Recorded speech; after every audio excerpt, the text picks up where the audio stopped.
केवल आरोप लगाने के लिए मैं बोल दूं और उसका कोई सिर पैर ना हो तो इन बातों का कोई औचित्य नहीं। आरोप वो होता है कि जो आदमी अनुज जी, ढंग के सुप्रिया हाथों सुले पकड़ा कुछ जाए, बोल रही जो है, एक बार आदमी। सुन लेते हैं। ये भी मैं आभारी हूँ कि आपने दिखाया अभी मेरी जो आरोप था उसका जो जवाब मैंने दिया वो हर मीडिया हाउस ने दिखाया। मैं आपकी तहे दिल से आभारी हूँ। उसके बाद मैंने वकीलों को मेरे फ़ोन किया और आज सुबह मैंने क्या त्रिवेदी, मैं श्री त्रिवेदी जी को मैंने एक क्रिमिनल डेफमेशन नोटिस भेजी है, क्योंकि जो उन्होंने जो आरोप किए, उन्होंने मुझे 5 सवाल पूछे, पांचों सवाल, और उन्होंने मुझे कहा है कि बाहर आके जवाब दे। मैं बाहर आके जवाब देने के लिए कभी भी तैयार हूँ। सुधांशु त्रिवेदी जिस शहर में चाहे, जिस चैनल पे चाहे, जिस वक्त चाहे, वो जहाँ बुलाएंगे मैं आ जाऊंगी और हर एक का जवाब मैं दे दूंगी, क्योंकि for all the questions my reply is no no no no no, lies lies lies lies lies. सारे आरोप झूठ है, मैं इसके बारे में कुछ नहीं जानती, और इसीलिए मैंने पहले साइबर क्राइम को कंप्लेन की, point number 1, and point number 2 मैंने डिफॉर्मेशन का नोटिस उनको भेजा। अजीत पवार ने ये कहा कि मैं दोनों को जानता हूँ, नाना पटोले को भी, आपको भी, आवाज मुझे मिलती जुलती लगती है, लेकिन जांच अधिकारियों को करनी चाहिए, ये उनका जवाब। हाँ बिल्कुल, जांच तो होनी चाहिए, और वो अजीत पवार है भैया, कुछ भी बोल सकते हैं। रामकृष्ण हरी जी। पोशाक है जी, मैं पहनता ही हूँ जी। अरे चलो, अरे बाहर तो देखिए बाबूलाल मरांडी,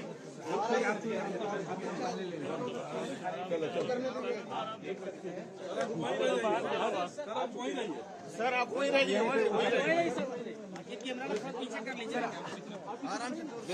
सर आपने वोट कर लिया है, अरे इसको तो हटाइए पीटीआई। मैं समस्त मतदाताओं से मैं अपील करता हूं कि लोकतंत्र का ये महापर्व है, अपना मताधिकार का प्रयोग करें। हमें 5 वर्षों में एक बार अवसर मिलता है अपने हाथों से अपने प्रदेश को संवारने का, और इसलिए समस्त मतदाता भाई और बहनों से मैं अपील करता हूं, इस अवसर को गंवाना नहीं।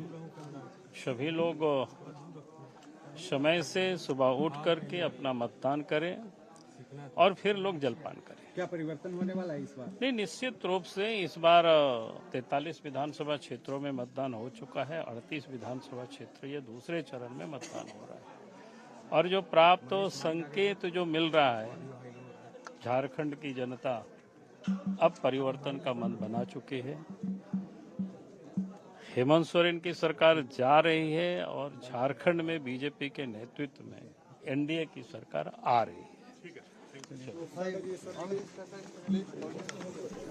पाना नहीं है और वोट कीजिएगा, आगे बढ़कर वोट कीजिएगा। और इसी के साथ साथ उन्होंने जीत का दावा भी कर दिया है। और इससे पहले सुप्रिया सुले को आपने सुना, सुप्रिया सुले ने जिस तरीके से आरोपों पर जवाब दे रही थी। अनुज अत्रे जी, आप भी अपना जवाब पूरा कीजिए जिस तरीके से आरोप लगे हैं उन पर।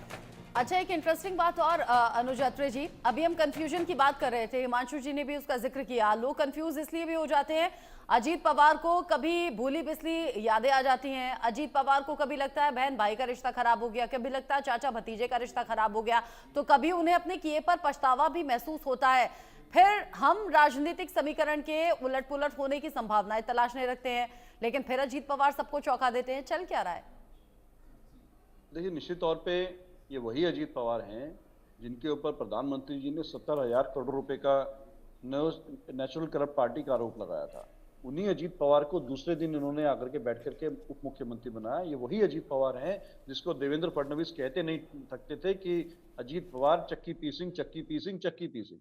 आज इतने बड़े आप आरोप भारतीय जनता पार्टी लगाती है, तब तक लगाती है जब तक वो उनके सामने हो।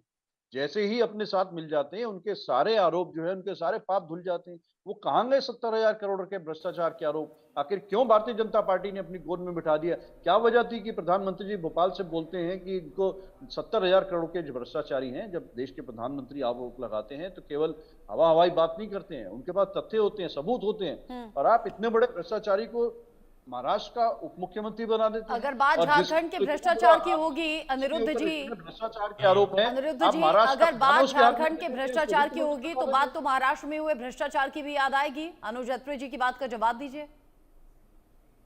अनुज जी को आपने इतनी देर से बुला दिया, हमें लगता बीच में लोग उनको सुन भी नहीं रहे थे।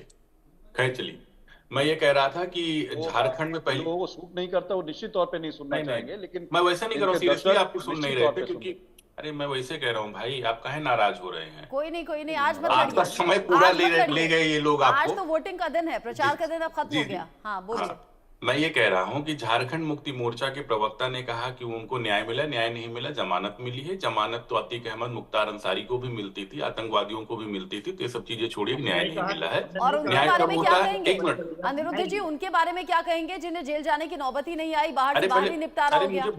मुझे बोलने दीजिए आप मैं पहले इनकी बातों का रिबटल कर दूं, उसके बाद में आप पूछ लीजिए क्वेश्चन। हाँ, एक तो उनको न्याय नहीं मिला है। अगर न्याय मिलना तब होता है जितनी FIR इनके ऊपर चार्जशीट फ्रेम की गई वो केस हो जाती, नंबर 1। दूसरी चीज है, अनुज अत्री जी बोल रहे हैं, इतनी देर से बोल रहे थे तमाम आरोप। भाई आज चुनाव के दिन है, हम लोग खूब डिबेट कर चुके हैं। जब वहां पे लोग वोट देने जाएं तो ये देखें कि कौन सी पॉलिटिकल पार्टी ने भगवा रंग का सम्मान खत्म करने की बात किया था, कौन सी पार्टी किसको जहर बोल रही थी, कौन सी पॉलिटिकल पार्टी ये कहती है अगर एक है तो सेफ नहीं रहेंगे, कौन सी पॉलिटिकल पार्टी ये डिवाइड एंड रूल की बात करती, कौन सी पॉलिटिकल पार्टी पहले देश को बांटी फिर जातियों में बांटने की बात करती है। हम में जातियों की बात करती है लेकिन एक दूसरे संप्रदाय में जातियों की बात नहीं करेगी। उसके बाद में राज्यों को आपस में बांटने की, लड़ाने की बात करती है। कौन सी पॉलिटिकल पार्टी कहती है अगर वो सेफ है तो आतंकवाद सेफ है, वो सेफ है तो पाकिस्तान सेफ है, वो सेफ है तो कोई और सेफ है। इस तरीके से बातें करती हैं। तो जाहिर सी बात, जो वोटर वोट्स करने जाएगा ये जरूर देखेगा। झारखंड के अंदर जब कोई वोटर वोट करने जाएगा तो जरूर देखेगा संथाल परगना में 48% किस तरीके से जनसंख्या घट के आदिवासियों का 28% हो गया, किस तरह डेमोग्राफी चेंज हुई, किस तरीके से घुसपैठिए बढ़ाए गए, किस तरीके घुसपैठियों को सिलेंडर देने का वादा तक कर लिया गया कि साहब आइए हम आपको सिलेंडर देंगे, किस तरीके से आपको खनन खाया गया, किस तरीके से मनरेगा का पैसा खाया गया। ये सारी चीजें आज के दिन वोटर्स देखेंगे। कोई आंकड़े लेके कोई यहां नहीं बैठा है। जाहिर सी बात है कि कौन क्या कर रहा। बंगाल जब भी चुनाव हो रहा था लोकसभा का, तो एक बयान आया कर्नाटक में, डीफेक वीडियो कांग्रेस पार्टी की तरफ से प्लेस किया गया कि उसमें किसी बड़े नेता ने, हमारे गृह मंत्री जी ने ये कहा, लेकिन वो सारी चीजें जब जांच में गई तो डीफेक वीडियो, क्योंकि AI के जमाने में बहुत लोग डीफेक वीडियो बनाते हैं, तमाम वीडियो प्लेस करते रहते हैं। दूसरी चीजें हैं, अगर इनको लगता है कि हमारे दल के किसी नेता ने करप्शन के, कोर्ट है, कोर्ट पे बड़ा बिलीव करते हैं, कोर्ट पे जाना चाहिए इनका। अगर ये लगता है कि इनकी जो गिरफ्तारियां हुई हैं वो गलत हुई हैं तो ये लोग कोर्ट में जाते हैं, जमानत इनको मिलती, लेकिन इनको चार्जशीट जो फ्रेम किया जाता है वो चार्जशीट इनका डिनाई नहीं होता है। अगर चार्जशीट आपका फ्रेम किया गया, कोर्ट तो 2 मिनट में क्वेश्चन कर देगा कि भाई गलत चार्जशीट इन पे फ्रेम हुआ है, आप इनको परेशान कर रहे हैं, लेकिन कभी ये कोर्ट ने नहीं किया है। तीसरी चीज ये आती है, अगर आप जी, बात ये आती है कि अगर आप जब भी कोई डेवलपमेंट की बात करते हैं तो महाराष्ट्र में आप देखिए कि आपने किस तरीके से यहाँ अरविंद मोहन जी को सुनना चाहूंगी, इसीलिए आप सभी 1 मिनट के लिए चुप हो जाइए। और उससे पहले एक डेटा बताना चाहूंगी। हालांकि हिमांशु जी इस बात से इत्तेफाक नहीं रखते, लेकिन हाँ, चुनावों से पहले चाहे वो उपचुनाव हो या लोकसभा चुनाव हो, उनका जिक्र जरूर होता है। तो झारखंड के लोकसभा चुनाव 2024 के नतीजे कुछ ऐसे रहे हैं कि बीजेपी 8 पर जीती है, कांग्रेस 2 पर, झामुमो यानी कि JMM 3 पर और आरजेसू 1 पर। 2019 और 24 का अंतर बहुत बड़ा है यहाँ पर, और उसके भी बड़े इंडिकेशंस हैं। वोटिंग परसेंटेज में भी अंतर आया है, और ये जो वोटिंग परसेंटेज का अंतर है वो बता रहा है कि यहाँ बीजेपी को उस तरीके से सपोर्ट नहीं मिला। अच्छा, एक और बड़ी खबर आ रही है, बड़ी खबर, बिटकॉइन विवाद पर बोली हैं सुप्रिया